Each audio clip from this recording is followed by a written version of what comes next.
స్వీయ అవగాహన అంటే మన పట్ల మనకి ఒక అవగాహన, ఒక అర్థము ఇవన్నీ గూడా మనం తెలుసుకోవడానికి ప్రయత్నం చేస్తూ ఉండాలి. మనకి సంబంధించినటువంటి సామర్థ్యాలు, బలాలు, బలహీనతలు, దేనికి సంతోషపడుతున్నాం, దేనికి విచారపడుతున్నాం, దేనికి ఆనందపడుతున్నాం, దేనికి దుఃఖపడుతున్నాం, ఏ విషయం మనల్ని సమర్థులుగా నిలుపుతోంది, ఏ విషయం మనని అసమర్థులుగా మిగులుస్తోంది, ఏవి మనకి సులువుగా మనం చేయగలుగుతున్నాం, ఏది మనం చెయ్యలేక సగంలో వదిలేస్తున్నాం, లేదంటే మొదలుపెట్టట్లేదు, లేదంటే భయపడుతున్నాం. ఈ రకమైన మొత్తం అన్ని విషయాల మీద మనకి మనం ఒక అవగాహన కలిగి ఉండడమే స్వీయ అవగాహన. అంటే మన గురించి మనకి తెలిసి ఉండాలి ముందు. మన గురించి మనకి తెలియనప్పుడు అనేక సమస్యలు మనకు ఎదురయ్యే అవకాశం ఉంటుంది. నిర్ణయం తీసుకోలేము. మంచి చెడు తెలుసుకోలేము. ఎప్పుడు ఎవరితో ఎలా ప్రవర్తించాలన్నది కూడా తెలియని పరిస్థితిలో ఉండిపోయే అవకాశం ఉంది. మన పట్ల మనకు అవగాహన లేనప్పుడు. అంచేత ముందుగా స్వీయ అవగాహన అనేది ముఖ్యమని మనం భావించినట్లయితే దానికోసం మనం ప్రయత్నించొచ్చు. ఎలా మరి ఈ స్వీయ అవగాహన చేసుకోవాలన్నట్లయితే మనకి సంబంధించినటువంటి, మన ప్రవర్తనలో ఉన్నటువంటి, లేదంటే మన మనసుకి సంబంధించినవి అన్నిటినీ కూడా మనం ఒక నోట్స్ పెట్టుకొని వాటిలో రాయడానికి ప్రయత్నం చేయాలి. మన బలాలేమిటి? ఒక హెడ్డింగ్ తీసుకొని మన సామర్థ్యాలు, మన బలాలు ఇవన్నీ గూడా అందులో ఉన్నటువంటి సామర్థ్యాలు ఒక రచనలో ఉండొచ్చు, ఒక పాట గావచ్చు, ఒక ఆటలో మంచి ప్రతిభ ఉండొచ్చు, ఆర్ట్ వేయొచ్చు, అలాగే చొరవగా ముందుకెళ్ళొచ్చు, ఏ పనైనా ఆహ్, ఎలాగైనా సాధించే గుణం ఉండొచ్చు. ఇవన్నీ గూడా ఒక పాజిటివ్ యాస్పెక్ట్స్‌గా భావించి వాటిని ఈ హెడ్డింగ్‌లో మనం రాసుకుంటాం. తర్వాత మన బలహీనతలేమిటి?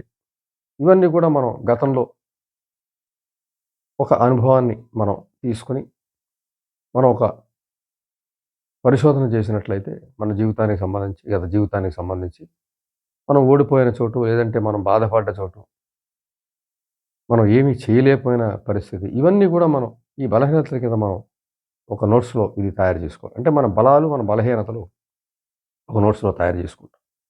అలాగే మన సంతోషాలు, మనం వేటికి సంతోషిస్తున్నాం, గత జీవితంలో ఎలా ఎలా మనం సంతోషపడిన పరిస్థితులొచ్చాయి.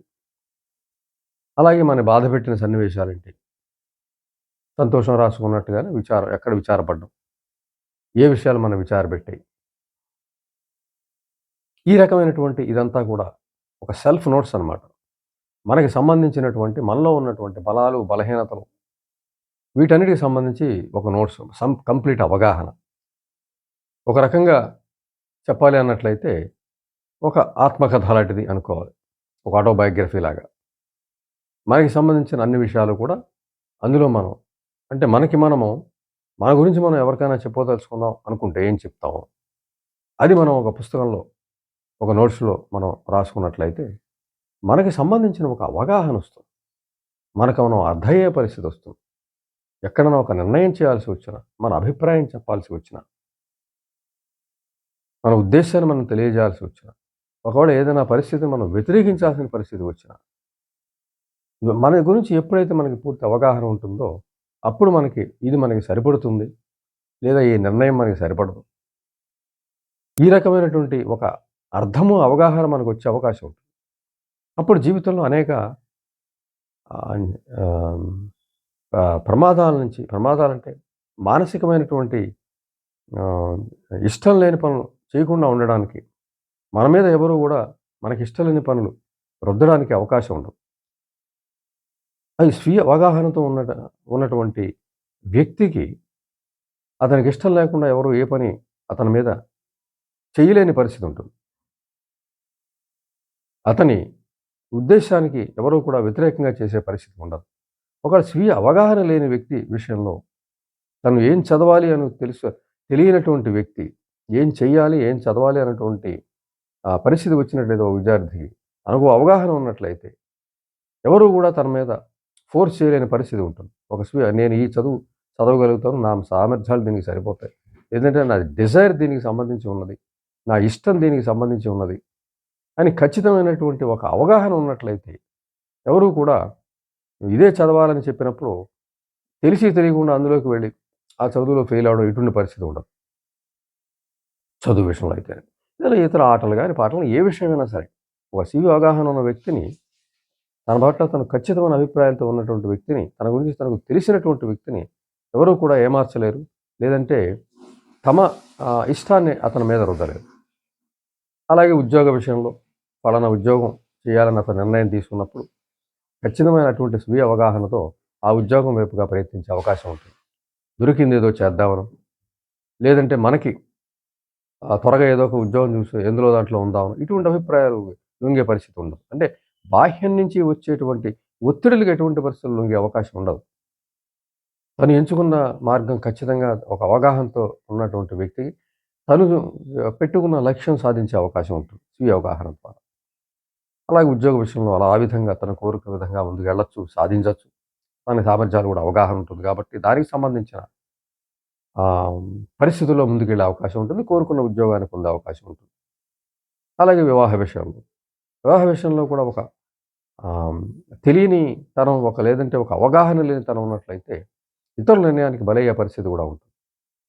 తనకేం కావాలో తెలియనప్పుడు ఖచ్చితంగా తను ఏ నిర్ణయం తీసుకునే పరిస్థితిలో ఉన్నప్పుడు ఇతరుల నిర్ణయానికి బలి కావాల్సి వస్తుంది. తన స్వీయ అవగాహనతో లేనప్పుడు నిర్ణయం తీసుకోలేని పరిస్థితుల్లో, సందిగ్ధంలో ఉండే పరిస్థితుల్లో, ఎటూ తేల్చుకోలేని పరిస్థితుల్లో ఖచ్చితంగా అక్కడ ఇతరుల నిర్ణయానికి బలి కావాల్సిన పరిస్థితి వస్తుంది. అంచేత అటువంటి పరిస్థితి నుంచి మనం కాపాడుకోవాలంటే ఖచ్చితంగా స్వీయ అవగాహన అనేది అవసరం. మనకేం కావాలో తెలిసినప్పుడు ఖచ్చితంగా మన అభిప్రాయాలు నిశ్చితంగా ఉన్నప్పుడు ఇతరుల అభిప్రాయం మన మీద రుద్దే అవకాశం ఉండదు. ఖచ్చితంగా మన అభిప్రాయం ప్రకారమే మనం ముందుకెళ్ళొచ్చు. మన ఇష్టం ప్రకారమే మనం ముందుకెళ్ళొచ్చు. మన స్థిరంగా ఉన్నప్పుడు, మన అవగాహన కరెక్ట్‌గా ఉన్నప్పుడు, మనకేం కావాలో మనకు తెలిసినప్పుడు ఖచ్చితంగా వివాహం లాంటి అతిపెద్ద విషయంలో కూడా మనం కోరుకున్న విధంగా మన జీవితాన్ని నిర్మించుకునే అవకాశం ఉంటుంది. స్వీయ అవగాహన ద్వారా అది సాధ్యమవుతుంది. అలాగే పిల్లల విషయంలోనూ, వాళ్ళ చదువుల విషయంలోనూ, మొత్తానికి జీవితానికి సంబంధించిన అన్ని అడుగుల్లోనూ, అన్ని సంఘటనల్లోనూ, సన్నివేశాలను కూడా ఒక స్వీయ అవగాహన ద్వారా, తనకి తనేమిటో తెలియటం ద్వారా, తనకేం కావాలో తెలియటం ద్వారా, తను ఏమి ఇతరులకు ఇవ్వాలో తెలియడం ద్వారా, ఇతరుల నుంచి ఏం తీసుకోవాలో తెలియడం ద్వారా, ఇదంతా కూడా స్వీయ అవగాహన ద్వారా సాధ్యమవుతుంది కాబట్టి తప్పనిసరిగా స్వీయ అవగాహన కోసం ప్రయత్నించాలి. ముందే చెప్పుకున్నట్టుగా మనం స్వీయ అవగాహన ఎలా వస్తుందన్నట్లయితే ఒక నోట్స్ పెట్టుకుని మనకేం కావాలి, మన సామర్థ్యాలేంటి, మన బలాలేమిటి, మన ఇష్టాలేమిటి, మన అయిష్టాలేమిటి, మన తెలివితేటల స్థాయి ఏంటి, ఇవన్నీ కూడా మనం ఒక గతానుభవాల ప్రకారం మనం రాసుకున్నట్లయితే, ఒక నోట్స్ తయారు చేసుకున్నట్లయితే, దానికి సంబంధించి అందులో ఉన్నటువంటి ఏవైనా ఎక్కడైనా మనకి తక్కువ అనిపించినా, లేదంటే ఇది పెంచుకోవాలని అనిపించినా కూడా తప్పనిసరిగా మన సామర్థ్యం తక్కువగా ఉందని మనకు అవగాహన కలిగినట్లయితే, సామర్థ్యాన్ని పెంచుకునే విధంగా కృషి చేయాల్సి ఉంటుంది. ఏ సామర్థ్యం మనం పెంచుకోవాలనుకుంటున్నామో అందులో దానికి సంబంధించిన కృషి చేయాల్సి ఉంటుంది. ఏ బలహీనతలు మనం బాధిస్తున్నాయో తెలిసిన వాటిని వదిలించుకునే ప్రయత్నం చేయడానికి అవకాశం ఉంటుంది.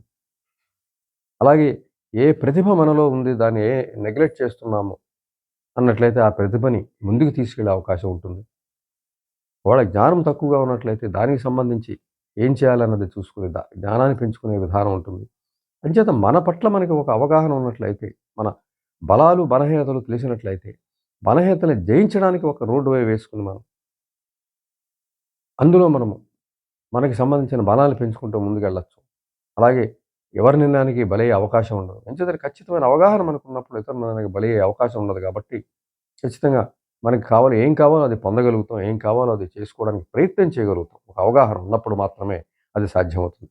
కాబట్టి తప్పనిసరిగా జీవితంలో ముందుకు ఎదగాలన్నా, మన నిర్ణయం మనం తీసుకుని, మన మనసుకి తగ్గట్టుగా మనం జీవించాలన్నా కూడా స్వీయ అవగాహన ఎంతో అవసరం. దానికోసం ఖచ్చితంగా ప్రయత్నించి అనవసరమైనటువంటి ఇతరుల నిర్ణయానికి బలి కావడం, లేదా పొరపాట్లు చేయటం, తర్వాత తెలుసుకొని చింతించడం ఇవి లేకుండా చక్కగా మన పట్ల మనకు అవగాహన కలిగి ఉన్నట్లయితే, దానికోసం ప్రయత్నించి పెంచుకున్నట్లయితే జీవితాన్ని చక్కగా ఆనందంగా గడపొచ్చు.